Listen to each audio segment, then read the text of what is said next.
Pronto, gravando. Então, gente, boa noite. Boa noite a todos que entraram, né, já. E os que estão vendo no gravado. A gente vai começar, então, nessa aula ditadura civil-militar, que começa em 64 e vai até 85, então ela vai durar 21 anos. Eu acho que na aula anterior, relacionada ao Brasil, que foi o período, né, liberal ali, democrático, república, né, Quarta República do Brasil, provavelmente vocês já viram já um pouco dos antecedentes, né, relacionados à ditadura, o que acontece nesse período. Mas a gente vai trazer, né, de volta só para relembrar algumas questões, né, porque nada está em separado, tudo é um grande processo histórico. E pode passar, Bruno.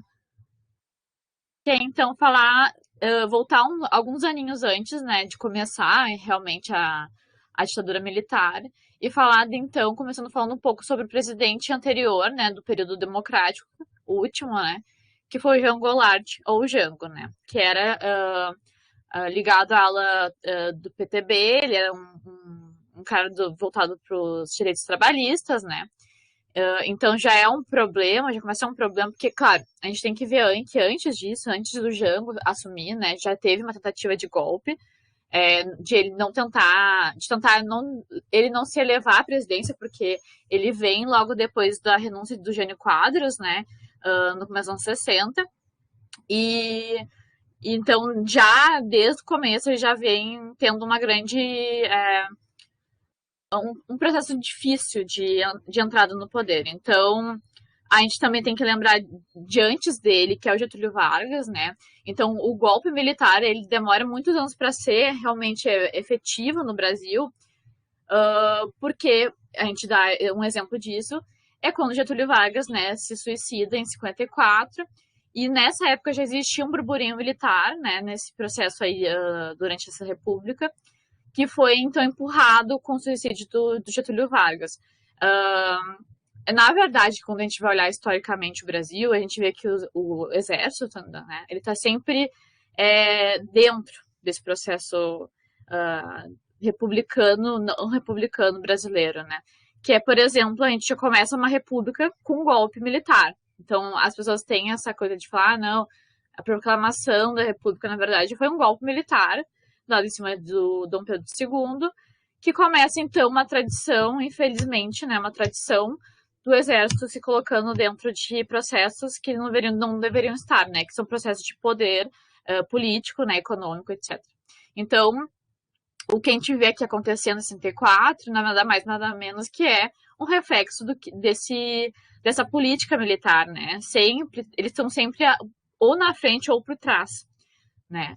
Ali confabulando. Então, tanto em Getúlio quanto no Jean Goulart, a gente vê já esse burburinho. E aí, com a questão do Jango ser, né? E ele é um afiliado político de Getúlio Vargas, então eles têm uma mesma linha que é voltada, então, que a gente já falou, da questão trabalhista, né, de reformas e tudo mais. Então, os militares e as alas conservadoras, né, anticomunistas, anti-esquerdistas, etc., eles têm um problema, que é o Jango, de ele estar na presidência. Então, quando ele assume a presidência realmente, depois da campanha da legalidade, lá pelo Brizola e tudo mais, ele se vê muito um processo difícil de fazer dar certo o que ele queria fazer, que é, por exemplo, essa forma de base. E essa forma de base, então, é que a gente pode falar uma ameaça, né? Por exemplo, latifundiários, e esses latifundiários, né, eram pessoas ligadas a setores conservadores, aliadas com setores militares. Então, as reformas de base são o principal motivo ali do medo, né? É a questão da reforma agrária, que é o fantasma que existe até hoje no Brasil, né? Que é o medo da redistribuição de terras, que foi feito mal dado lá do Dom Pedro II, né? Então, a gente vê isso acontecendo até hoje, esse problema da reforma agrária, e ele coloca na mesa, bom, a gente tem que fazer a reforma agrária. E aí, esse processo da reforma agrária, que é a revisão dos latifúndios, isto é, de terras que não eram produtivas, desses latifúndios que não eram utilizados, isso é distribuído para pessoas que poderiam utilizar aquela terra para os seus próprios meios, ou para, enfim, uma agricultura familiar. E, obviamente, os latifundiários não queriam isso. Então, isso era uma grande ameaça, né, para esses setores mais tradicionais conservadores. Com essa questão, está aliado também a lei de remessas de lucro, que é que foi o que o Jango fez, né, que não poderia ser enviado mais de 10% dos lucros obtidos dentro do país pelas empresas multinacionais. Então, as multinacionais não poderiam enviar mais de 10% do seu lucro para fora, tinha que ficar no Brasil. Isso vai incomodar também a grande elite brasileira e a elite agregada com países como os Estados Unidos, certo? Então, os Estados Unidos vai começar aqui, como começou em outros países também, a mexer seus pauzinhos de influência, né, política, econômica, né? A questão da Guerra Fria, né? A gente tem que lembrar disso. A gente está aqui neste período, a gente está dentro da Guerra Fria. E a gente tem aquela questão de guerra de influência, né? Então, os Estados Unidos queria a influência da América Latina para si. A gente vê também pela Revolução Cubana, né, que acontece também mais ou menos nesse período, o medo de acontecer uma Revolução Cubana no Brasil. Então, era uma preocupação da elite local e dos Estados Unidos, certo? Então, a gente vê esse medo, né, que os Estados Unidos via o Jango como um cara que era considerado comunista, né, no sentido, esse cara tá voltado para pautas sociais, para pautas de trabalho. Isso não era o ideal, certo? E aí a CIA vai financiar institutos, né, alguns órgãos aqui internos do Brasil na camuflada, obviamente não era assim, sabia disso, mas depois se teve uma CPI naquele momento para falar sobre isso, para entender o que está acontecendo e realmente estava acontecendo, que era a CIA financiando duas instituições importantes aqui, que é o IBAD e o IPES, certo? Então eles vão ser uma arma indireta dos Estados Unidos nesse processo, que é financiar candidaturas de pessoas, né, nas eleições que tinham candidaturas autoritárias e alinhadas aos Estados Unidos aqui, tá? E uma coisa mais virada à direita, certo? Pode passar, Bruno. E aí, isso só vai aumentando com o tempo. O Jango, em 63, 64, ele começa a se colocar um pouco mais, botar um pouco mais o pé, né? E falar assim, não, a gente tem que fazer essa reforma de base, porque isso ele estava tendo uma dificuldade de colocar em prática o que ele queria fazer. E aí, em 64, a gente tem ele sendo bem mais contundente no que ele estava falando, e ele, em março de 64, né? E lembrando que o golpe vai ser em abril, então é um curtíssimo espaço de tempo que a gente tem entre ele e falar, a gente vai fazer acontecer isso, essa forma de base. E aí a reação, né, autoritária dos militares, né, em conjunto com as alas conservadoras e da ala direitista e Estados Unidos. Então, nesse comício de 3 de março, o Jango ele vai colocar o pé no chão e vai falar assim, não, a gente vai fazer de qualquer maneira, independente da aprovação do Congresso. E aí a gente tem uma reação muito rápida, né, dessa ala, que eles fazem, então, uma resposta que é a Marcha da Família com Deus pela Liberdade, que vai acontecer alguns dias depois, que reúne um monte de gente nesses atos antidemocráticos, falando não ao Jango e ao anticomunismo, que o comunismo ia matar o Brasil. Paralelos, né, gente, de questões de hoje, mas que começam a acontecer naquele período. E aí os militares que já vinham preparando, né, um golpe, o golpe já estava sendo preparado há muito tempo, eles veem ali uma chance, falam, o pessoal a Igreja Católica, né, as pessoas católicas estão com a gente, a população está com a gente, talvez seja mais rápido se a gente for fazer agora. Então eles já tinham, na teoria, preparado um golpe para o meio de abril, eles puxam para trás, um golpe para trás, falam, não, dá para fazer antes.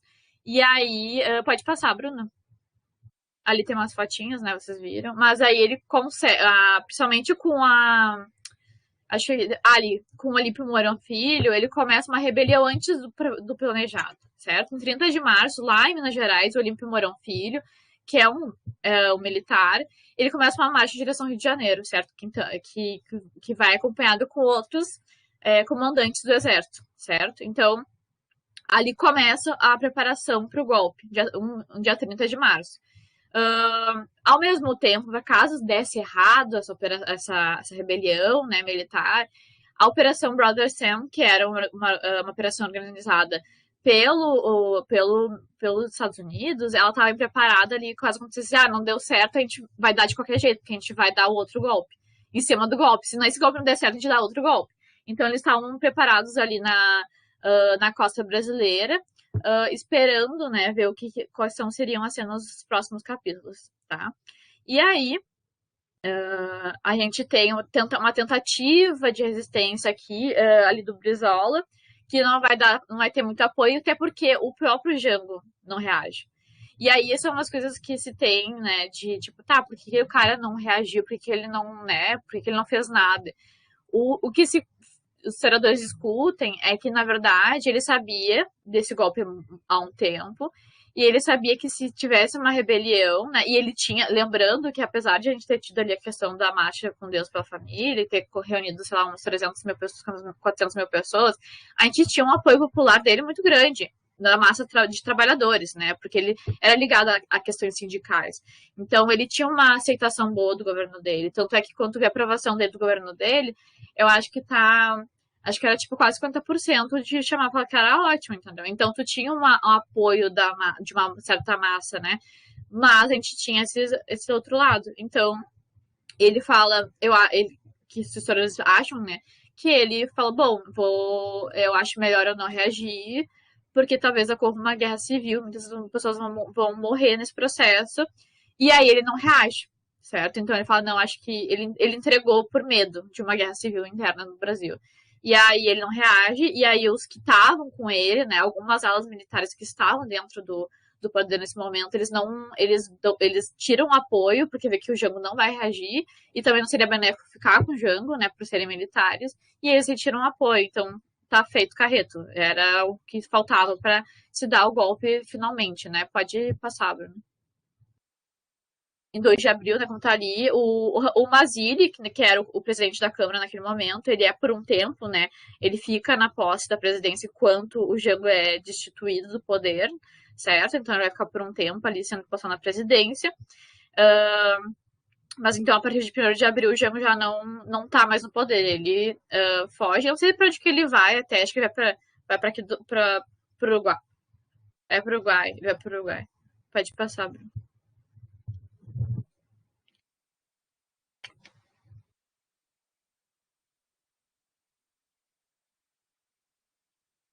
Então, como eu falei, o Ranieri Mazzilli vai ser nomeado presidente provisório durante esse processo. E aí, em 9 de abril, foi emitido o primeiro ato institucional que vai estabelecer o que seria a repressão, né, durante os próximos anos no Brasil. Nesse processo, é importante lembrar que nesse processo inicial, a gente tem setores que, ligados, por exemplo, a UDN, com o Carlos Lacerda, né? Isso a gente lembra lá, a gente volta uns 20 anos antes, que o UDN, a cabeça do UDN era o Carlos Lacerda, tá? E ele era um cara conservador, antigetulista, anticomunista, como a gente bem lembra. Então, ele aqui, nesse primeiro momento, ele vai estar aqui, ó, tipo, não, realmente a gente precisa desse golpe, porque não dá, com o Jango não dá. Então, ele fica tipo, ok. E nesse momento, o ato institucional até nem tem número. Ele é só ato institucional, ele não é número 1, porque eu não sabia que ia ter mais alto, sabe? Então, a questão, nesse primeiro momento, nos primeiros anos, para a ala conservadora, como a ala da UDN, a gente vai ver daqui a pouco com a frente ampla, era de achar, não, a gente vai ter um golpe, mas a gente vai ter uma retomada da democracia logo após isso, que a gente vai ver que não acontece. Então, esse ato institucional, que é o número 1, ele é só o ato institucional. É aquele institucional que não é para ter mais, mas acontece tendo mais, depois a gente vai ver daqui a pouco sobre isso, né? Então, com esse A1, o Marechal Huberto Castelo Branco, que é também o cara que estava desde sempre nesse processo golpista, ele foi escolhido em uma eleição indireta, tá? Então, aqui, presidentes vão ser eleitos por eleições diretas, nunca voto do povo, tá? A gente só vai votar lá no final dos anos 80, porque até então não vai ter, e como presidente, tá? Então ele vai ficar de 64 até 67. Então ele vai ser o primeiro presidente militar da ditadura militar, certo? E aí o Poder Executivo começa a ser um pouco mais forte a partir desse momento, e eles podem fazer o que eles quiserem. Então, eles, por exemplo, eles podem decretar a qualquer momento um estado de sítio, sem consulta ao Congresso, porque antes disso, tu tinha que ter consulta ao Congresso, o Congresso tinha que falar, não, ok, tá tudo bem. Não tá, aqui já tu pode fazer um estado de sítio sem pedir permissão para ninguém, só o presidente decidia isso, tá? Então, também nesse processo, no começo, nesse processo inicial, é a Lei de Segurança Nacional, e aí também a questão de uma postura bem mais intervencionista, autoritária, né, alinhada com o que eles já queriam fazer antes. Começa, então, uma perseguição tanto burocrática, tá, de funcionários e militares dentro do exército e funcionários públicos, né, então começa uma perseguição burocrática. Se acha que nesse momento, nos primeiros anos, cerca de 4 mil pessoas são destituídas do poder, tipo, são funcionários públicos, pessoal do exército, tanto colocado na reserva e os funcionários públicos eram colocados, né, para fora, digamos assim, já nesse primeiro 1 ano, 2 anos já. Então, começa o expurgo já desde o começo, tá? Se cria, então, os IPMs, que são esses inquéritos policiais, que dá uma ferramenta de investigação contra pessoas que eram consideradas subversivas ou inimigas da ordem, tá? E pode passar, Bruno. A gente tem um exemplo, né, de coisas que vão acontecer nesses momentos. Por exemplo, uma professora de Minas Gerais, a gente vai ver isso acontecendo em todos os momentos. Inclusive, eu estava vendo hoje aqui, estava lendo sobre, aqui na Zero Hora, inclusive, que é o caso das mãos amarradas aqui em Porto Alegre, que isso é um caso bem importante, porque ele acontece nesses primeiros anos, onde a imprensa ainda não está amordaçada, né, porque a gente vai ver nos próximos anos, principalmente depois de 68, a gente vai ver a imprensa totalmente amordaçada. Isso é uma censura muito grande. Então, nesses primeiros anos, a gente não tem uma censura ainda muito forte, como um aparato forte do Estado. Tem, mas não é tanto. Então, se é noticiado muito coisas acontecendo, como o caso das mãos amarradas, que foi um cara que foi preso na Ilha do Presídio, né, que eles utilizavam como prisão ali, que era subversivo e tal. Então, ele era militar, inclusive, o cara era militar, isso aconteceu, tinha gente do exército que era contra o golpe, e ele foi, então, torturado, etc, e sem querer, ele foi parar na água, não era pra ter flutuado, né, e foi parar aqui do Guaíba ali, e aí os pescadores acharam ele, e aí saiu de qualquer lugar, porque se até então não se tinha noção de que estava começando a ter tortura. E aí começa a se noticiar muito, a imprensa fica em cima, né, dessa questão. Então, isso é um exemplo de que nesses primeiros momentos você ainda tem uma discussão, falar, ó, o cara precisa todo amarrado, isso depois não vai ter. Né? Então, isso a gente pode ver até como um exemplo de, por exemplo, da corrupção. Porque a ditadura, né, tem essa falácia, que a ditadura não teve corrupção e tal. Claro, porque as pessoas não podiam noticiar que tinha corrupção, né? Então, é um exemplo disso. Pode passar, Bruno.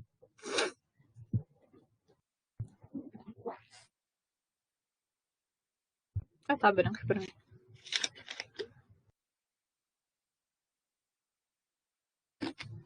Não tá aparecendo. Tá aparecendo pra vocês? Ou é só pra mim que tá branco? Pra mim tá aparecendo. Vou voltar. Tá, voltou. Tá. Então, continuando, né? Ele vai ter uma mão. Ele vai ter uma mão mais fechada com a questão econômica. Ele são as medidas austeras dele. Né? Eu nunca sei falar austeridade. Não sei falar, se fala. Então, ele cria políticas com um teor maior de austeridade, tá? E aí, o exemplo disso é o PAEG, que é o Plano de Ação Econômica do Governo, que ele faz o ajuste, esse é um exemplo, né? Que é o ajuste salarial, que é o salário não acompanhando mais a inflação, certo? Inclusive, que era o que algum presidente anterior queria fazer até nos próximos anos. Que é quando, hoje, o normal é o salário acompanhar a inflação, certo? O poder de compra e tal, tudo mais. Então, ele queria que o salário continuasse mais para baixo do que a inflação. Isso ia causar problemas de desigualdade social, como a gente vai ver acontecendo nos próximos anos. Ele vai acabar com, por exemplo, com a lei de remessa de lucros, que o João cria, né, antes. Vai acabar com isso. E ele vai ele vai criar também o Serviço Nacional de Informações, a SNI, que vai ser meio que um. Não sei se tá certo isso que eu tenho na cabeça agora, mas que é tipo não é uma agência secreta, mas é como um negócio de inteligência, assim, uma arma de inteligência do Estado. Então ele vai aumentar então a perseguição dos conspiradores, aqui só vai aumentando a perseguição até estourar, né? O AI-5 é um exemplo disso. E aí a gente tem em 65, um ano depois, né, o AI-2 já. Então, a partir desse momento, quando se cria o AI-2 e o AI-3, que são o primeiro AI-2, então, é o fim dos partidos políticos, aquele vários que a gente tinha, PTB, PSD, UDN, isso aí acaba isso aí, então se cria então os dois, que é o sistema bipartidário, que é a ARENA, a Aliança Renovadora Nacional dos militares, né, que era o governo, e o MDM, que era o Movimento Democrático Brasileiro, ou a oposição que era tolerável, certo? E aí a gente tem isso aqui acontecendo, e aí logo isso a E2 bota o fim às partidos políticos e também coloca a questão de não poder mais ter eleições diretas. E aí no presidente, aí o AI-3 vem com indiretas também para outras, para, por exemplo, governador, etc. Então, ou era o contrário? Pera, era o contrário. Pera ver se eu tô confundindo. Passa pra mim que eu quero ver uma coisa, Bruno. Ah, não.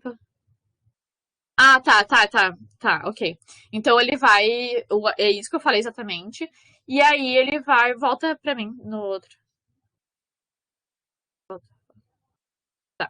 E aí ele vai criar novos inimigos, né? Então ele. A lado conservador, como a UDN, como o Carlos Lacerda, vai falar, ok, eles não vão voltar à democracia, não é o que eles querem. Então eles começam a organizar essas pessoas que até então estavam alinhados, né, com os militares, falam, não, esses caras não vão entregar o poder e a gente se ferrou, basicamente. A gente apoiou uma coisa errada.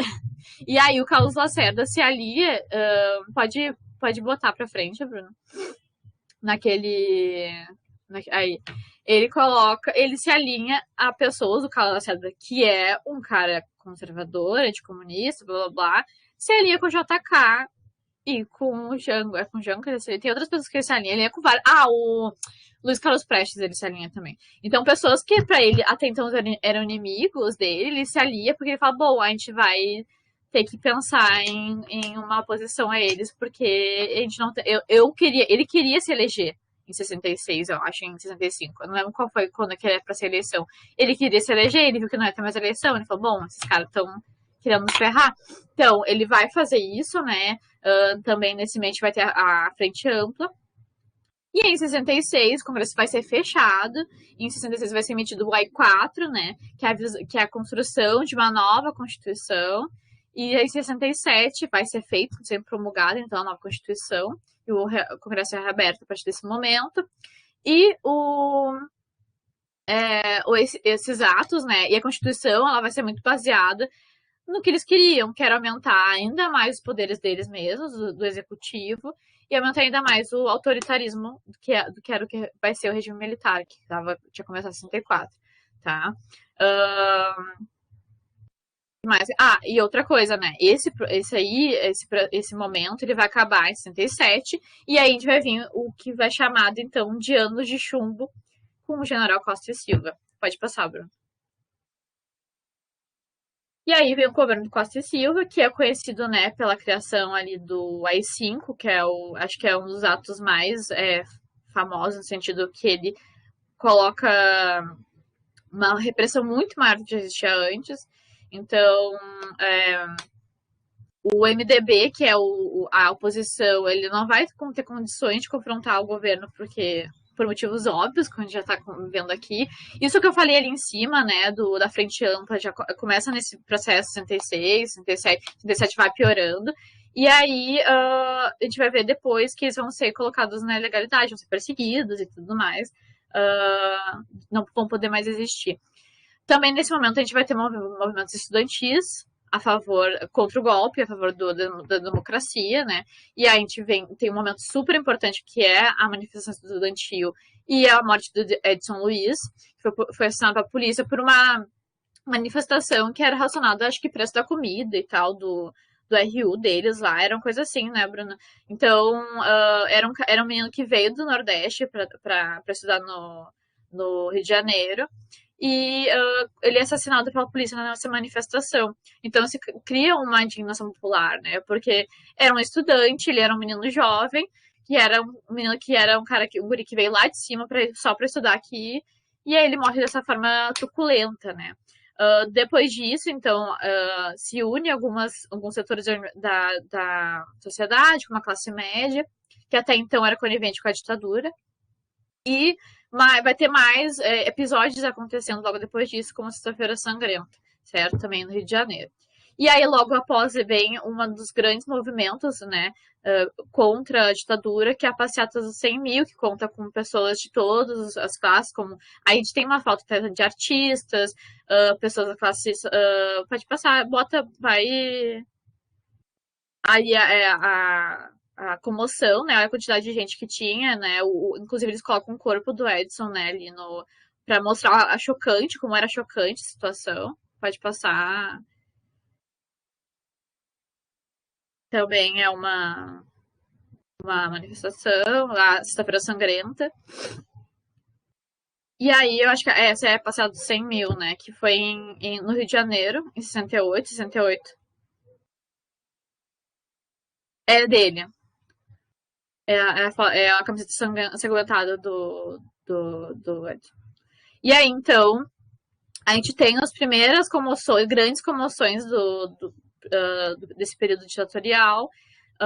E aí a gente vem até esse momento aqui em 68, ele também tá ligado a questões até globais, tá? E a gente lembra também da questão, a gente vai falar mais pra frente da questão da contracultura, mas os movimentos de contestação estavam acontecendo no mundo inteiro. Tá? Então, a gente tem momentos, tanto nos Estados Unidos, na França, enfim, em vários lugares do mundo, tem essa reanálise do mundo, né? Então, a gente vê o mundo passando por mudanças, tanto por questões até, por exemplo, os Estados Unidos estavam na guerra do Vietnã e tal, até pouco tempo. Então, eles estão revendo, né, essa questão de autoridade. Então, isso reflete, de certa forma, aqui no Brasil, né? E a passeata 100 mil, pode passar, Bruno. Aí que eu falei, algumas artistas, né?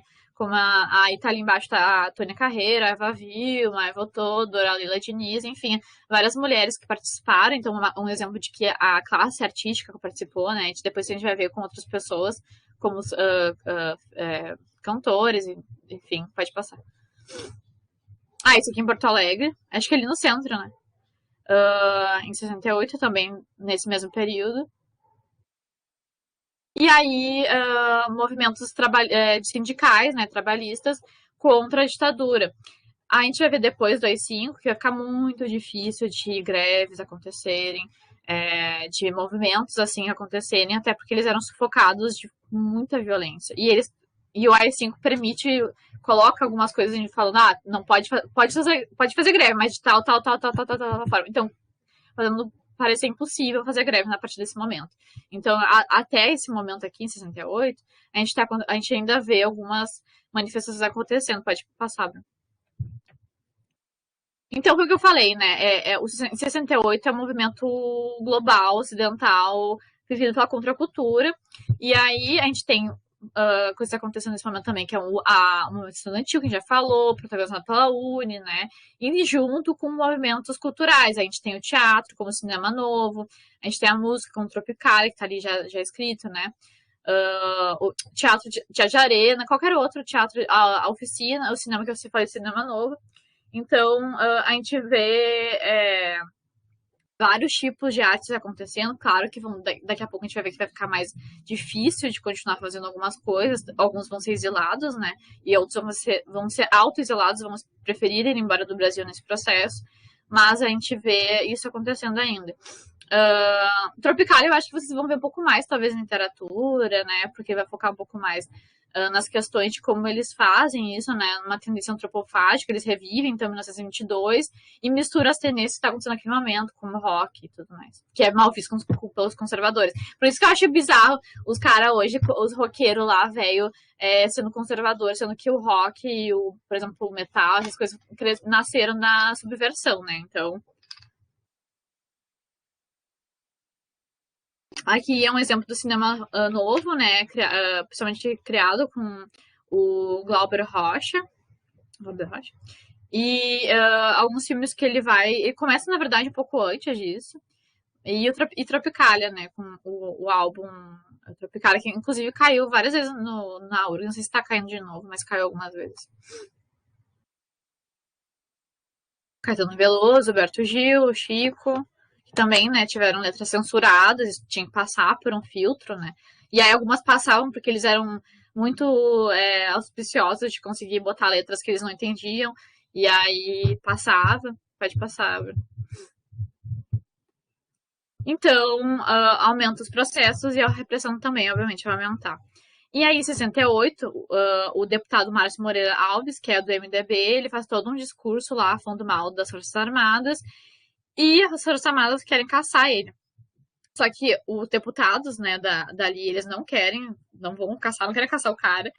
E aí o exército fica pé, né? Porque eles falam, não, vocês têm que fazer o que eu quero, porque a gente manda nessa bagaça. E aí eles criam, então, o AI-5, então, que é o Supremo, né, a maldição suprema da ditadura, que é o ato mais repressor, então. E aí a gente vai ter o fechamento do Congresso, né? A gente vai poder fechar o Congresso, o presidente vai poder fechar, cancelamento de liberdades e garantias individuais, né? Possibilidade de tortura, de prisão, cancelamento de habeas corpus, que é poder ser libertado, né? Hoje é um direito que a gente tem, por exemplo, se a gente for preso, a gente pode pagar, enfim, e ter um habeas corpus, a gente pode sair da prisão por um tempo, até terminar, né, o julgamento.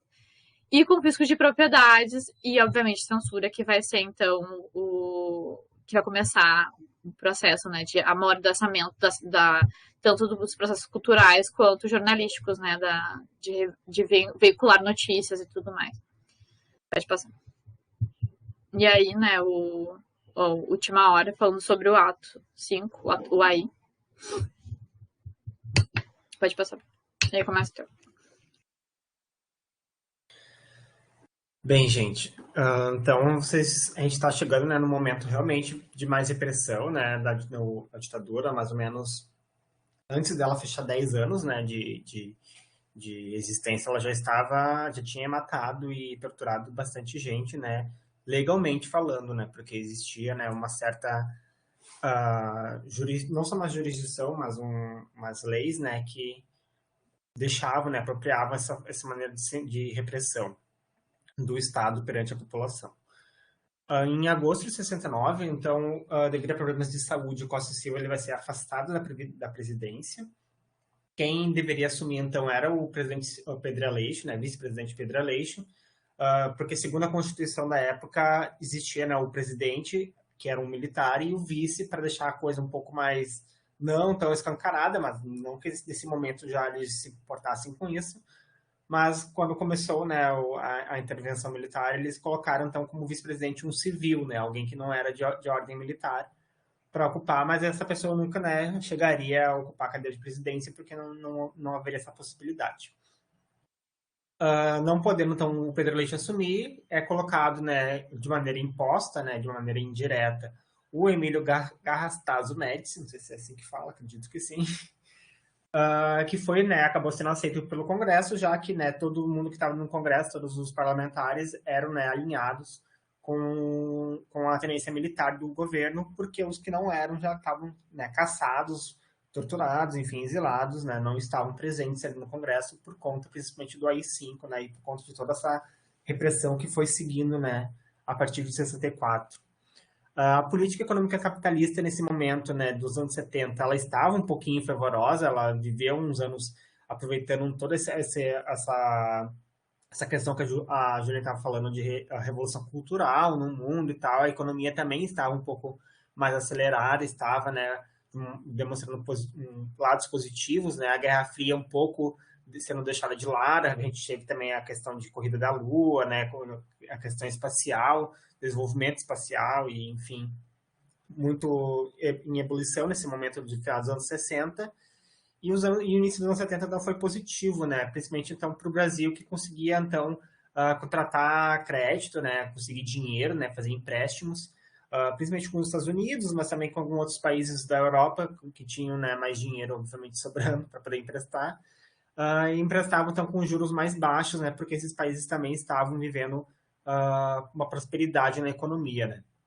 E então o Brasil, com a aquisição desses empréstimos, né, então começou um momento que ficou conhecido na mídia, é conhecido, né, nessas leituras que a gente faz históricas do passado como um milagre econômico, porque o Brasil estava então, né, vindo a uma míngua assim nos anos 60, teve toda a questão do golpe lá no João Goulart, porque o estado em crise econômica, daí o João Goulart queria então fazer aquelas reformas de base para tentar salvar a economia e acabou não conseguindo pôr, né, isso. Então o Brasil estava crescendo, o PIB da população estava crescendo nesse início dos anos 70. Em 73, então, o PIB chegou o PIB não, mas a população chegou a crescer 14%, né, numa perspectiva econômica. E mesmo, né, com todos esses grandes desenvolvimentos, com essa riqueza que estava acabando sendo gerada, né, na indústria aqui do país, de importação e tudo mais, construção de rodovias, enfim, todas as coisas que a gente vai ver também mais para frente, a desigualdade social no Brasil continuava, né? Em nenhum momento ela acabou sendo combatida, quando não, né? Nesses momentos de entrando mais dinheiro, girando mais produtos na sociedade brasileira, esse produto girava numa sociedade mais abastada, né? A sociedade popular, a camada popular da população acabava ficando realmente como estava no início dos anos 60, né? E sempre estava antes, na extrema pobreza, por assim dizer. Então, com a entrada desses empréstimos estrangeiros, né, principalmente dos Estados Unidos, as multinacionais estrangeiras acabavam então vindo também para cá, né, a partir do momento que ganhavam então incentivos fiscais, e elas não pagavam certos impostos, né, então era barato vir para o Brasil, né, produzir. A própria questão de que existia, né, uma matéria-prima em abundância, né, quando a gente pode considerar a borracha, o petróleo que estava, né, a Petrobras estava começando já a ganhar força, e a própria mão de obra barata, né, considerando toda uma população que até pouco tempo atrás, né, menos aí, a gente está falando de década de 70, pouco mais de 80 anos anteriormente, né, boa parte da população estava em regime escravocrata. E isso, né, possibilitava, então, uma contratação de serviço porque a população, né, estava realmente recebendo pouco para trabalhar e isso era, né, positivo para as indústrias. E a própria questão da indústria de base, gente, vocês lembram lá do Getúlio Vargas, quando a gente comentou semana passada, como o Getúlio tinha nessa questão de construir indústria de base, construir indústrias que gerariam energia, ou pelo menos administrariam, né, a primeira etapa das matérias-primas, né, como minérios, como carvão, enfim. Isso tudo, né, já estava meio que pré-montado já desde Getúlio, já desde da política do café com leite, né, da República, esqueci o nome agora, oligárquica. Então, essa etapa, né, esses anos 70, e nesse momento de ditadura, ela meio que estava aproveitando questões que já estavam, né, colocadas na sociedade brasileira, mas que esses empréstimos, principalmente, né, e esse momento internacional o ajudou, né, a existir essa ilusão de milagre econômico. A expansão da indústria de capital estrangeiro, então, era bastante focada, né, em bens duráveis, como a produção de carros, produção de eletrodomésticos, de maquinários, né, bastante questões a ver com a tecnologia daquele momento. E a indústria de capital nacional, né, principalmente enfim, a nacional, ela acabava ficando então, em materiais, em bens não duráveis, né, como alimentos, como a indústria têxtil. Deixa eu ver o que mais que pode ser colocado como não durável. Me ajuda, Júlio. Enfim, não vou conseguir lembrar agora, deu um branco no que é bens não duráveis. O que exatamente tu tá pensando? Bens não duráveis é têxtil, alimentos. Bens não duráveis? Tem mais uma outra coisa, pelo menos, que era bastante importante, mas enfim, vamos chegar. E o Estado, então, a gente continuou na administração da indústria de base, né? O Estado continuou interferindo, né? Vocês lembram que isso já tinha começado lá com Getúlio, com as estatais, né? A própria Petrobras, lá do Rio Doce. Então, o Estado estava focado em intervir na indústria que era focada em energia, em mineração, em siderurgia, e nessas indústrias que eram tão focadas em produção de bens, em produção de tanto bens duráveis quanto não duráveis, o Estado não se metia, né? duráveis, então era mais de capital estrangeiro, mais indústrias estrangeiras, né? A gente vê Volkswagen, a gente vê a GM, a gente vê, não sei se tem aquela marca de eletrodomésticos, HE, eu acho que era uma marca bem antiga, acho que era HE, era um H todo emendado e Eu um sei E, qual é. Aham, era de geladeiras, mas também acho que tinha outras coisas, era uma marca super antiga. Essas eram marcas que faziam, então, eram empresas, indústrias que faziam, então, bens duráveis. A classe média, né, nesse momento de início dos anos 70, foi quem, de fato, né, mais consumiu nesse mercado efervescente, por conta, né, dos seus salários altos, né, estava também a qualificação que essa classe média conseguia estudar, tanto no Brasil quanto fora, né, essa qualificação era bem remunerada nesse início de década de 70, então os profissionais liberais, dentistas, médicos, área da saúde, publicidade, enfim, arquiteto, tudo tinha bastante os salários dessas classes profissionais era bastante valorizado, diferente, né, dos salários das classes baixas, né, que estavam, né, na questão do arroxo salarial que a Júlia trouxe ali no início dos slides, que estavam, então, né, os salários estavam congelados desde o início da ditadura, em 65. E, né, muito desses empréstimos dessas empresas que estavam internacionais vindo para o Brasil também, elas acabavam então contratando essas pessoas mais qualificadas também para trabalhar, e isso acabava então gerando enfim, bons ares na classe média. E já as classes populares, né, continuavam então com esses salários que mal davam para sua subsistência, né, e não podiam agora nesse momento já nem mais protestar, nem se manifestar, né, pedindo melhores condições ou um aumento do salário que seja, porque poderiam ser presos, né, ser torturados, porque o pânico, né, o terror já existia nas portas das fábricas, né, e isso tudo promulgado, né, pelo próprio AI-5. As grandes obras nacionais vão começar a ser bastante incentivadas nesse momento de milagre econômico, né? A gente vê então a rodovia transamazônica, né? Uma rodovia que se pensava então cortar o norte do país, acelerando, né? O escoamento da produção que era produzida ali naquele interior para o oceano, por exemplo, e assim poder ir para outros países. E a ponte Presidente Costa e Silva, né? Que também é popularmente conhecida como Ponte Rio-Niterói, que é uma ponte que liga então a cidade do Rio de Janeiro com a cidade da região metropolitana de Niterói, que é uma cidade muito grande, né? Boa parte da população que mora em Niterói trabalha no Rio de Janeiro, na capital do estado. E não sei se vocês conhecem muito, mas realmente essa ponte, ela ligou um lado da cidade que demorava 2, 3 horas para chegar até Niterói, e essa ponte de Rio-Niterói, ela, tipo, encurtou o caminho em poucos minutos. Então, na época, né, para o Rio de Janeiro, que era há pouco tempo atrás era a capital do país, né, 10, 15 anos antes era a capital do país, foi uma obra bastante positiva no período.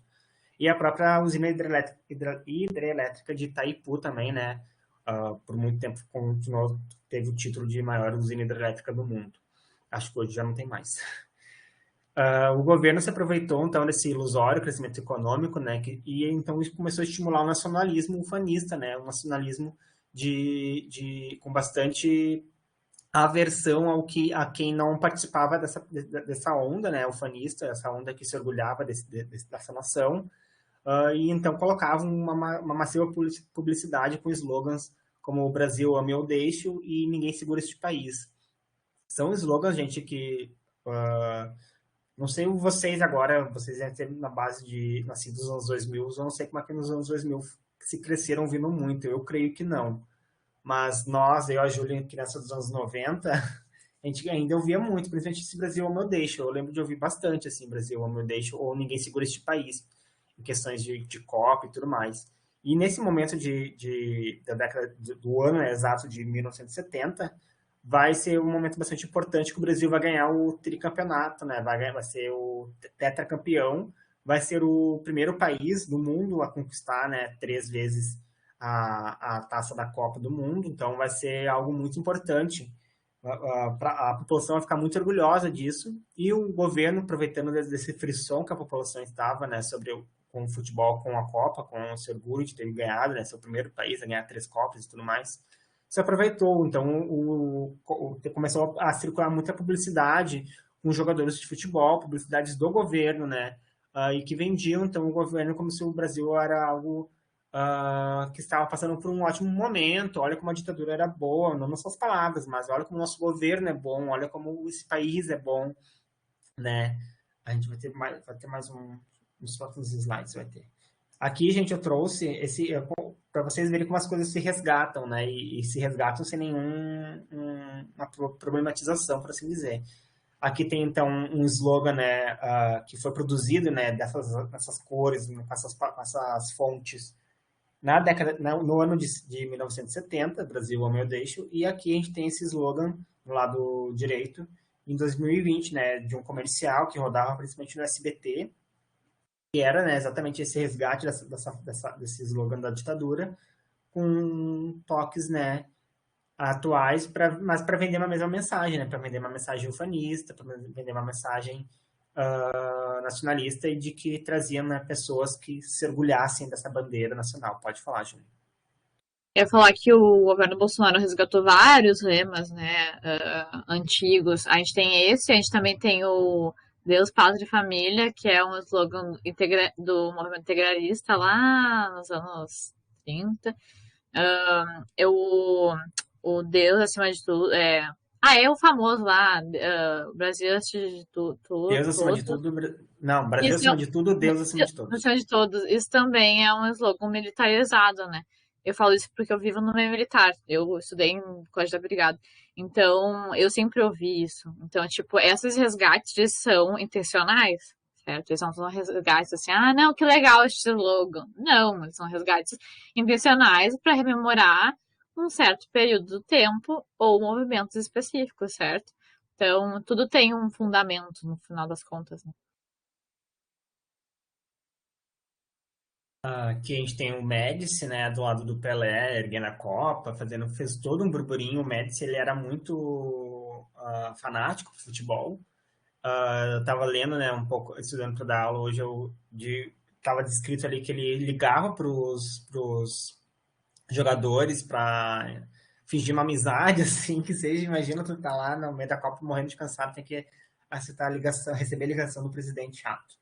Mas, enfim, ele ligava para os jogadores, ele interferia, né, nos times, o treinador da seleção, antes de iniciarem os jogos, era um treinador de tendência mais política comunista e tal, então ele era contrário ao regime militar, ele se pronunciava e chegou a ser, então, afastado, né, foi demitido por conta, né, de não estar adequado conforme o presidente achava, e o presidente, então, demitiu ele. Aqui a gente tem uma charge do artista Jaguar, que, né, mostra, então, que teve todo esse frisson, esse orgulho nacionalista e tal, mas a desigualdade continuou. Então, as políticas sociais para a melhoria do IDH, né, do Índice de Desenvolvimento Humano, enfim, não foi acatada essa ideia, né? Ali na chave a gente lê, né? E agora, José? A festa acabou, a luz apagou, o povo sumiu, a noite esfriou. E agora, José? Porque, né, a festa acabou, a folia ali de vitória da seleção acabou e a população continuou, então, com fome, mas agora com uma bandeirinha do Brasil que ganharam, né, do governo. Os anos de chumbo, né? Então vai ter o auge nesse governo do Médici, né? Então o Médici ele já inicia o governo com o AI-5 em ação, então, com um aumento, né, das perseguições, das torturas, dos exílios e das execuções. O aparelho repressivo, então, se organiza mais taticamente ainda, né? Com mais estratégias ainda, com uma mais inteligência militar ainda mais avançada, né? A gente vê, então, criações de serviços como o CIEX, né, o Centro de Informações do Exército, o SNI, Serviço Nacional de Informação, o DOI, né, o Destacamento de Operações Internas, o COD, Comando de Operações de Defesa Interna, e o DOPS, né, o Departamento de Ordem Política e Social, que, né, não é um produto da ditadura em si, foi criado em 1924, né, no Brasil República, Café com Leite, mas foi aperfeiçoado, né, nesse momento de regime militar. Principalmente esses três últimos, o DOI, o COD e o DOPS, eram praticamente como se fossem umas delegacias, assim, né, que as pessoas então eram levadas para ali, interrogadas, né, e ali colocadas, né, para servir como bode expiatório, enfim, para serem adquirida algum tipo de informação daquela pessoa ou de alguma coisa que ela participa. Nesse contexto de repressão e polarização internacional, né, com a própria questão da Guerra Fria, e não só da Guerra Fria, mas da própria União Soviética também em crise, né, a gente vê ela se dividindo em dois blocos, né, o bloco russo e o bloco chinês. Então, nesse momento de polarização, de vários níveis de polarização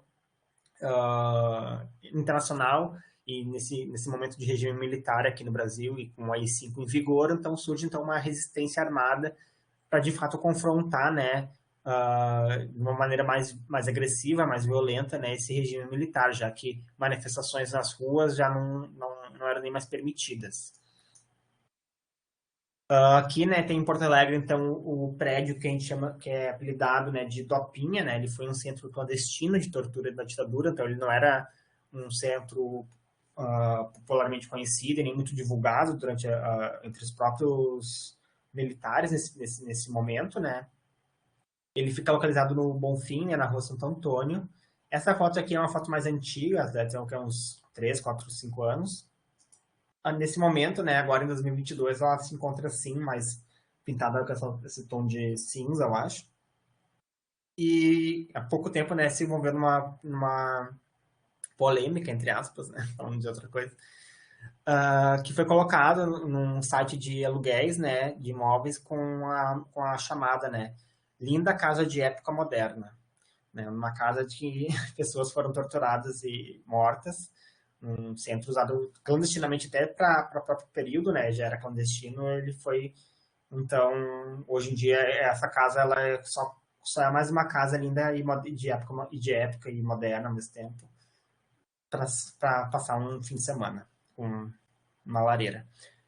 Na frente da casa, na calçada, tem uma placa de metal que conta, né, em poucas palavras, a história desse lugar, né, e a importância de se considerar, né, esse como um espaço de memória, para não se esquecer, né, que espaços como esse existiram, né, não foi o único em Porto Alegre, existiram outros.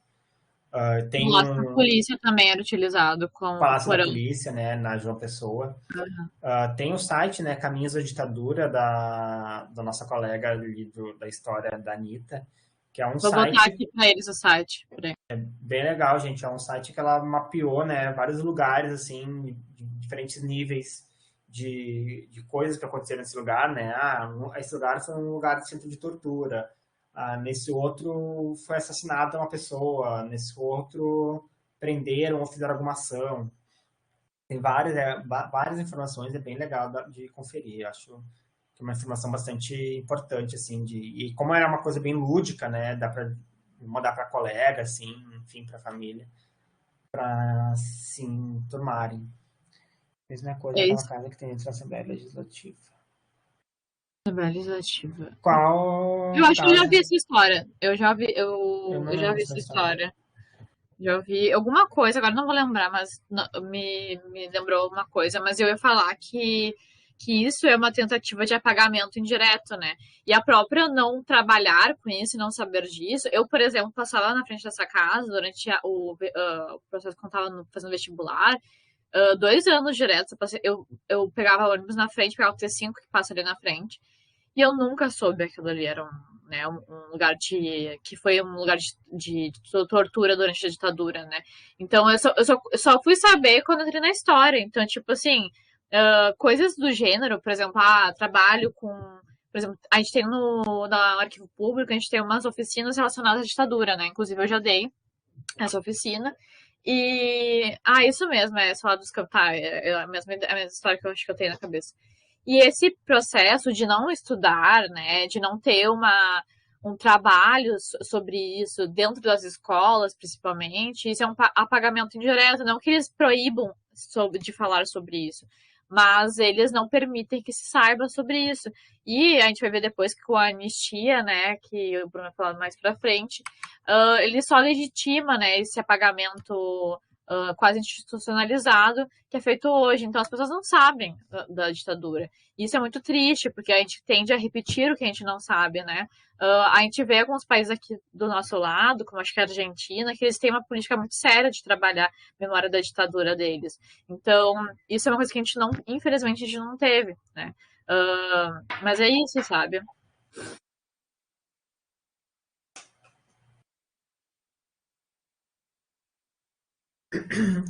Voltando até um branco. Voltando então, gente, ao que o Médici estava aprontando, né, no seu regime. A oposição ao regime, então, vai sofrer uma divisão, né, como eu estava dizendo, que a própria questão do bloco socialista lá na União Soviética estava, né, dividido, né, o Partido Comunista Brasileiro, que já estava, né, atuando na clandestinidade, vai rachar também. O PCB vai permanecer com a tendência soviética e já vai ser criado, então, o PCdoB, que vai ter, então, uma orientação mais do lado chinês, né, da União Soviética. Os movimentos de esquerda começaram a organizar, né, nesse início dos anos 70, uma série de estratégias para obter recursos e confrontar, né, o regime como assalto em bancos, sequestro de embaixadores e políticos importantes, né, e até mesmo guerrilhas armadas, né, no campo e nas cidades, né, de pegar em armas e realmente confrontar a polícia, criar trincheiras, enfim. A gente tem, né, o Carlos Marighella, né, um dissidente do PCB, que fundou a ALN, né, a Aliança Libertadora Nacional, né, não confundirmos com a ANL, né, a Aliança Nacional Libertadora do Prestes, mas são movimentos, né, de uma certa proximidade, pelo menos política, que agiu, né, a ALN agiu então por meio de guerrilhas urbanas, né, entre 68 e 69 lá na cidade de São Paulo. Eles tiveram poucos conflitos, né? A gente tem até o filme do Marighella agora com o Seu Jorge, né? Bastante premiado e tal, bastante divulgado e difundido. O Marighella vai ser preso e executado em São Paulo, né, em 69, sob ordens do delegado Sérgio Fleury, né? Que foi um outro nome bastante... tá com bastante terror, né?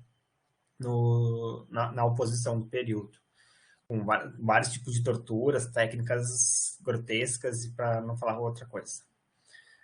Outra resistência foi a Vanguarda Popular Revolucionária, né, a VPR, que teve então que foi comandada, né, pelo ex-capitão do Exército Carlos Lamarca e atuou, né, na região do Vale do Ribeira, né, no interior de São Paulo. Em 71, o movimento foi combatido e Lamarca, né, foi preso e executado. Nesses movimentos, né, de esquerda e tudo mais, que principalmente, né, tentavam assaltar bancos, sequestrar pessoas que estavam ligadas com o regime, né, o empresariado de São Paulo, principalmente, acabou então se juntando, né, e financiando então clandestinamente também que se houvessem combates por fora, né, do exército, por fora do governo, a essa esquerda revolucionária armada, né? O que hoje em dia, né, não é tão distante, tão errado chamar que espécie de milícias, né? Como é o caso, né, dessa Operação Bandeirantes, a UBAN em São Paulo, né, que eram então pessoas armadas, treinadas, né, e financiadas com dinheiro privado, e que, né, faziam esse serviço de inteligência, de perseguição, enfim, de repressão, esqueci a palavra agora, enfim, de busca, por assim dizer, de militantes, né, de esquerda, de oposição ao governo. Exatamente, o terror dos milicos, né, não pode nem ver, cara. A gente vai ver uma fotinha dela daqui a pouquinho. Aqui o Marighella. Aqui a Dilmane. Aos 22 anos, encarando os barbudos durante o interrogatório no início da década de 70. Ela, né, foi presa, né, e foi torturada com choque. Eu acho que ela chega... Tem entrevistas que ela fala o tipo de tortura que ela teve, mas acho que choque foi um dos que ela teve. É uma coisa que eu só falou, agora tu falou de tortura, as mulheres elas sofriam durante esse processo de tortura uma dupla tortura, que era a tortura sexual também, né? Então, por exemplo, eu não sei se foi no caso da Dilma, mas teve pessoas que eu vi por exemplo, mulheres sofriam, eles colocavam fios, né, dentro do útero das mulheres, davam choque, enfim, queimavam Rato. elas por dentro, né.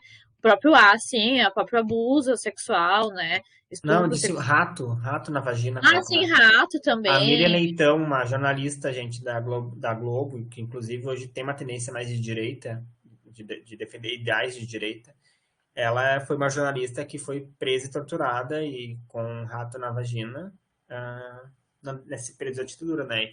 Para vocês verem, né, que mesmo passando por tudo isso, as convicções, né, os interesses da pessoa acabam sendo guiados pelas ideologias que ela segue, ela acredita.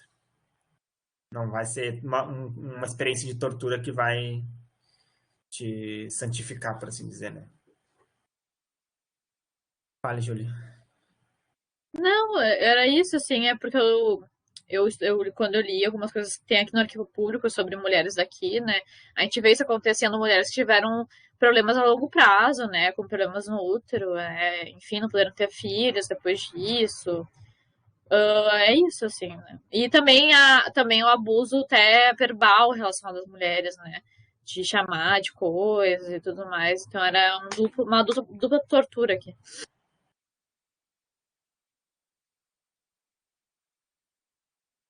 Aqui a gente tem duas fotografias, né, da Helenira, a ex-vice-presidente da UNE, né, assassinada em 72. Então a gente vê como o movimento estudantil, né, realmente se organizava e pensava, né, como uma oposição ao governo e acabaram, né, sendo vítimas, sendo perseguidos e assassinados, né, pelo regime. No lado direito a gente tem o Onestino Guimarães, né, ex-presidente da UNE, assassinado em 73. Na região central do país, né, mais centro-norte do país, a gente também contou com a resistência armada, né, o que a gente no episódio que é conhecido como a guerrilha do Araguaia, que contou com diversos militantes, né, cerca de 80 guerrilheiros que participaram, né, realmente no meio do nada, assim, era mato e cerro, assim, fechado, se armaram e colocaram, né, contra o exército, né. Menos de 20 pessoas, né, sobreviveram e mais de 50, né, desses 80 guerrilheiros são considerados como políticos desaparecidos até hoje, né, não foram achadas as ossados, restos mortais, né, dessas pessoas que estavam, né, tinham homens, mulheres, não sei se crianças tinham, mas não duvido, né, porque crianças acabavam, né, seguindo seus pais, e se os pais estavam na clandestinidade, né, seus pais eram guerrilheiros e estavam, né, em oposição ao regime, elas acabavam, né, estando presentes nessas situações e nas situações de tortura também, né, algumas crianças acabaram, o exército acabou torturando crianças na frente dos pais, usando as crianças, né, como uma ferramenta de tortura também para conseguir informação, fazer com que os militantes, né, confessassem. O milagre econômico, gente, essa ideia, né, de milagre econômico, essa propaganda, essa promoção, né, principalmente pela mídia, não conseguiu sobreviver por muito tempo, né. Em 73, né, o Brasil, junto com o mundo, né, acaba sendo atingido pela crise do petróleo.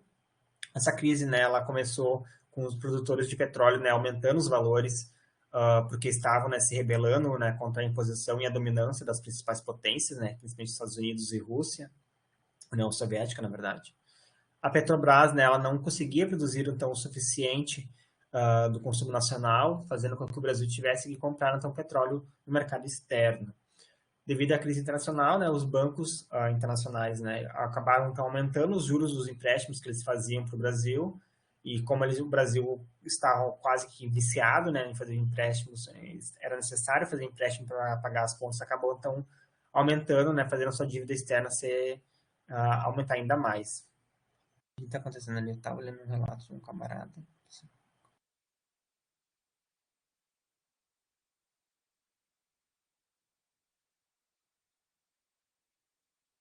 É, deve fazer coisa muito pior que a gente não sabe, né, que a gente não tem conhecimento.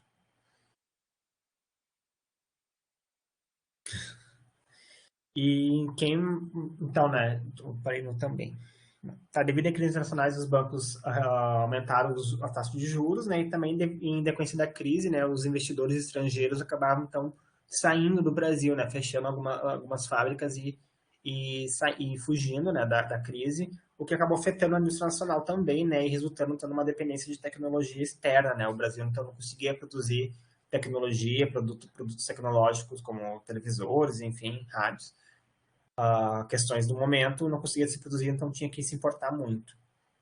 Quem acaba sofrendo os males dessa crise, né, não que já não estavam sofrendo antes, né, mas se acentua, né, é a camada popular da sociedade, cerca de 80% da população naquele período, e outros países do Cone Sul, né, acabavam também entrando e também saindo de regimes autoritários, de regimes militares, né, e que estavam começando a ficar em crise. A gente vê já na metade da década de 70, o Uruguai acaba saindo, acho que, da ditadura. A Argentina, ela teve várias. Ela teve uma que iniciou nos anos 60, terminou no início dos anos 70, e teve uma outra que começou no final dos anos 70.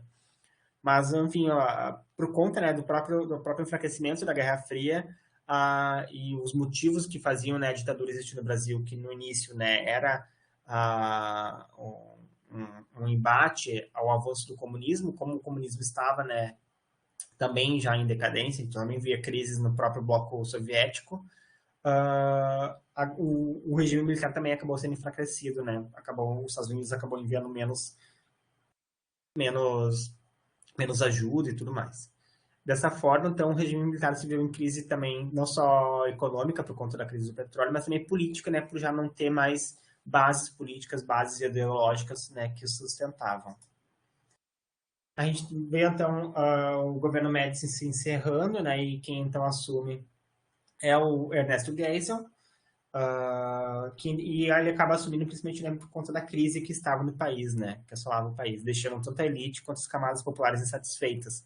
Ou seja, quando a a elite, né, começa a ficar insatisfeita e começa, então, a querer mexer no jogo, algumas manifestações já começam a ser mais colocadas, ser aceitas, né? Porque daí é a elite que está se manifestando e a brigada militar, a polícia, né, os militares não vão, né, de fato, bater em tantos ricos, né? Claro que existiu perseguições, né, a gente vê lá até o filho da Zuzu Angel e tudo mais, mas eram manifestações diferentes, né? Essa elite que a gente está falando, eles não vão clamar por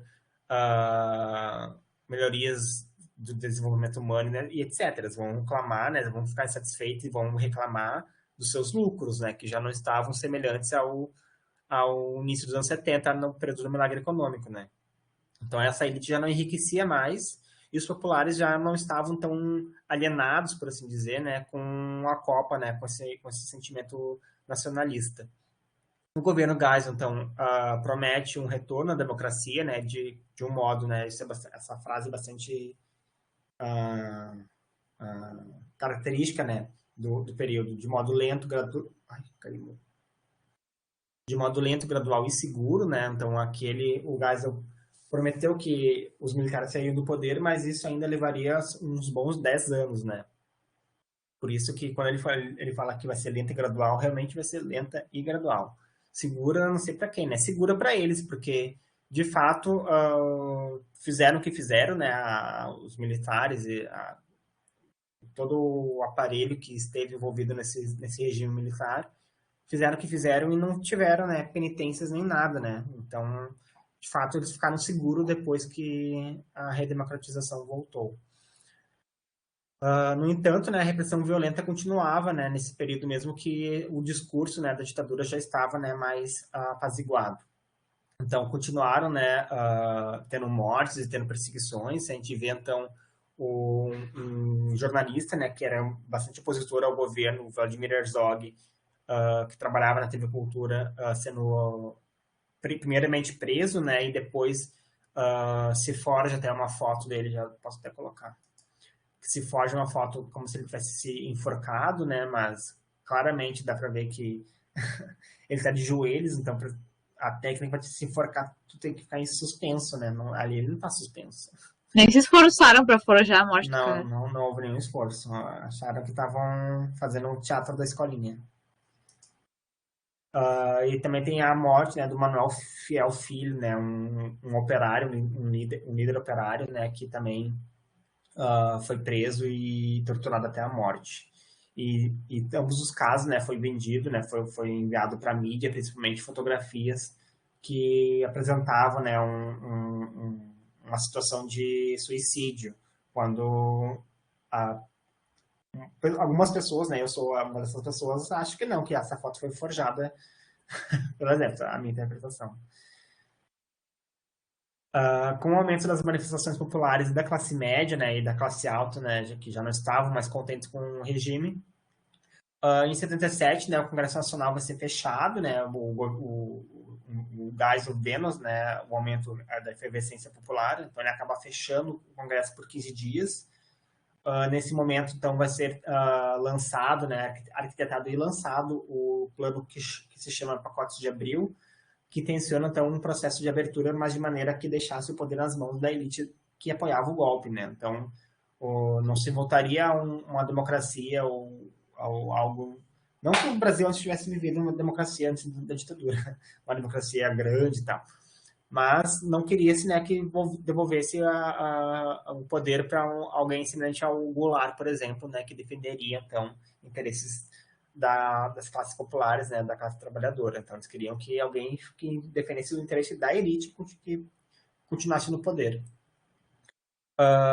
Nesse pacote de abril, então, vai ser colocado, né, que as eleições para governadores e senadores vão ser de modo indireto, né? Vai ser o presidente que vai indicar quem vai ser os senadores e os governadores, né? Tanto que a mídia vai começar a chamar de senadores biônicos. O mandato presidencial passa a ser de 6 anos, né, nesses pacotes de abril, e há então um controle de propagandas eleitorais e de censura, né, nas chamadas Lei Falcão, né? Muito em razão do MDB, que era o único partido que existia de oposição, né? A gente estava no sistema bipartidário. O MDB estava ganhando cada vez mais bastante força, né? Visto que toda a oposição se organizava apenas nesse partido, né? Então o MDB acabou angariando, né, deputados, parlamentares que estavam tanto na sala que defendiam os interesses da elite, quanto os que estavam, né, em interesses mais da população. Então a ala militar já não tinha mais tanta força. Aqui tem uma charge, né, de um outdoor escrito "Não abra a boca" e dois senhores falando, né, deve ser no comercial da Lei Falcão. A redemocratização, então, começou a ser uma demanda por quase todos os setores da sociedade. A classe trabalhadora exigia melhores condições de trabalho e de salário, né, promovendo inúmeras greves. Então, as greves começaram a acontecer mesmo com a AI-5 ainda em exigência, mas já estavam, como o poder militar já estava mais enfraquecido, né, começaram a ter mais manifestações. A classe média também, né, começou a se manifestar mais, também a ir para as ruas e pedindo, né, maior participação política. As campanhas pela anistia de presos e exilados políticos vão ganhar mais força, né, principalmente na mídia internacional, né, então quem estava lá fora, né, exilado, principalmente artistas, vão começar a fazer campanhas, né, de denunciando o regime que o Brasil se encontrava e tal, denunciando também não só que estava sendo um regime autoritário e militar, mas também denunciando os processos de corrupção que, né, existiam e que eram noticiados e que não chegavam, né, muitas vezes não eram divulgados pela grande mídia no exterior por conta dos acordos, né. E em 13 de outubro de 78, o Geisel vai acabar por um fim, né, no AI-5, né, e junto com o AI-5, outros atos que eram contrários à Constituição vão ser revogados, e o habeas corpus, né, essa defesa de que se tu é acusado de alguma coisa, tu consegue responder em liberdade, né, vai ser restaurado. Acabando, né, o governo Geisel, né, em 15 de março de 79, vai tomar posse o João Figueiredo, né, sendo o último militar, de fato, que vai ocupar a cadeira da presidência, e também sendo o último governo do regime militar. Em agosto de 79, então, né, vai ser lançada a lei da anistia, que visava, né, o perdão aos presos políticos, né, aos militantes que eram contra o regime. Então, pessoas que eram consideradas como de esquerda, né, enquanto comunistas mesmo. No entanto, essa lei não era ampla e restrita, pois militares, né, que eram considerados mais radicais, esses militares não foram perdoados, esses militantes que eram considerados mais radicais, não foram perdoados dos seus crimes, né? Militantes que tinham participado de assaltos, de sequestros, de assassinatos de políticos e militares, esses não eram considerados anistiados, só foram considerados anistiados quem participava de manifestação, de panfletagem, fazia um trabalho menos agressivo / rebelde, né, por assim dizer. Em contrapartida, os militares, né, que também haviam praticado crimes contra os direitos humanos, né, eles não eram nem investigados. Então, esses militantes que haviam, né, praticado crimes de fato, como um assassinato, esses não eram nem anistiados e continuavam sendo presos e tal. E já os militares que haviam, né, assassinado pessoas, esses não eram nem investigados. Mal se criava uma pasta sobre eles. Nesse período, então, se vê também o fim do bipartidarismo, né, sendo lançado o reformismo partidário, onde novos e antigos partidos voltaram a existir. O Arena, né, se dividiu em PDS, né, Partido Democrático Social, que depois vai acabar virando PSDB, e o PFL, né, Partido da Frente Liberal. E o MDB, então, se dividiu em mais partidos, né, porque era, de fato, a oposição. Se dividiu em PP, né, Partido Popular, liderado por Tancredo Neves, PMDB, Partido do Movimento Democrático Brasileiro, liderado por Ulisses Guimarães, o PTB, o Partido Trabalhista Brasileiro, liderado por Ivete Vargas, o PDT Democrático Brasileiro, Democrático Trabalhista, liderado por Brizola, e o PT, né, Partido dos Trabalhadores, liderado por sindicalistas paulistas.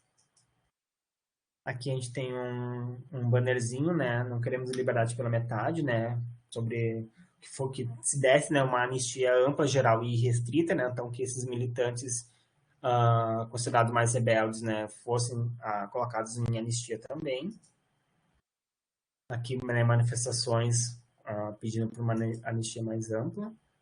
Tem uma foto clássica de Luiz Inácio Lula da Silva, né, enquanto um líder sindical operário no ABC Paulista, e o Fernando Henrique Cardoso, né, enquanto um acadêmico, que ele devia só estudar nessa época, não sei o que ele mais devia fazer. Acho que ele estudava só pesquisador. Panfleteando, né, na frente de uma fábrica da Volkswagen em 78. Gente, 19h50, falta poucos slides, bem pouquinho mesmo. Vamos deixar para terminar de amanhã. Amanhã a gente termina esses anos finais de Figueiredo. Vemos como é que foi essa eleição, né, do Tancredo Neves.